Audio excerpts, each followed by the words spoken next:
Hello guys, welcome back to my channel. അപ്പോൾ ഇന്ന് Kerala lunch മെനുവിൻ്റെ 32ാമത്തെ മെനുവിൻ്റെ ദിവസമാണ്.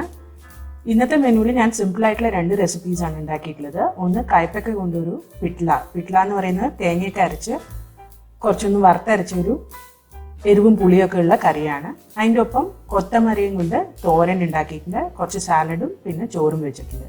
Ingredients list description ബോക്സിലുണ്ട്.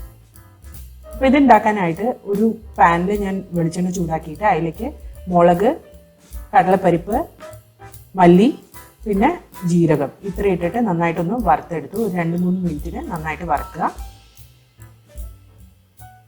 ഇതൊന്ന് തണുത്തതിന് ശേഷം ഇതിലേക്ക് തേങ്ങ ചിരകിയത് ചേർത്തിട്ട് നമ്മൾ നന്നായി അരച്ചൊരു പേസ്റ്റ് റെഡിയാക്കുക. വേറൊരു പാനിൽ വെളിച്ചെണ്ണ ചൂടാക്കിയിട്ട് കയ്പയ്ക്ക ചെറുതായിട്ട് കട്ട് ചെയ്തതും കുറച്ച് ഉപ്പും കൂടി ചേർത്തിട്ട് നന്നായിട്ടൊന്ന് കയ്പയ്ക്ക ബ്രൗൺ ആവുന്നവരെ ഫ്രൈ ചെയ്തെടുക്കുക. കയ്പയ്ക്ക ഒന്ന് ലൈറ്റായിട്ട് ബ്രൗൺ ആകുമ്പോൾ അതിലേക്ക് നമ്മൾ പുളി വെള്ളം റെഡിയാക്കി വെച്ചത് ഒഴിച്ചു കൊടുക്കുക. അതിലേക്ക് മഞ്ഞൾപ്പൊടിയും ചേർത്തിട്ട് ഇതൊന്ന് വേകാൻ വയ്ക്കുക. കയ്പയ്ക്ക ഒന്ന് സോഫ്റ്റ് ആയതിനു ശേഷം നമ്മൾ ഇതിലേക്ക് അരച്ചു വെച്ച പേസ്റ്റ് ചേർത്ത് കൊടുക്കുക. നന്നായിട്ട് മിക്സ് ചെയ്തിട്ട് കയ്പയ്ക്ക ഫുള്ളായി കുക്കാവുന്ന വരെ നമുക്കിത് അടുപ്പത്ത് വയ്ക്കാം. ആവശ്യത്തിന് വെള്ളം ചേർത്ത് കൊടുക്കുക. അത് വെന്ത് വന്നതിന് ശേഷം നമുക്ക് തോരപ്പരിപ്പ് പ്രഷർ കുക്ക് ചെയ്ത് വെച്ചത് ചേർത്ത് കൊടുക്കാം. ഇതിൻ്റെ കൺസിസ്റ്റൻസി വെള്ളം ചേർത്ത് അഡ്ജസ്റ്റ് ചെയ്യുക. ആവശ്യത്തിന് ഉപ്പും ചേർക്കുക. ഇനി ഇത് അടച്ചു വെച്ചിട്ട് നമുക്ക് കുറച്ച് നേരം തിളപ്പിക്കാം.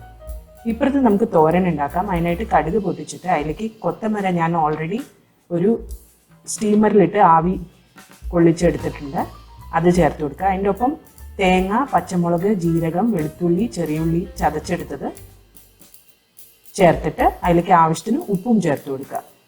ഇതൊന്ന് നന്നായിട്ട് മിക്സ് ചെയ്തിട്ട് ഒരു 5 മിനിറ്റ് നേരം ഇടയ്ക്കിടയ്ക്ക് ഇളക്കി കൊടുത്തിട്ട് കുക്ക് ചെയ്തെടുത്താൽ നമ്മുടെ തോരൻ റെഡിയാവും. അപ്പോൾ ഇത് നന്നായിട്ടൊന്ന് കുക്കാവട്ടെ.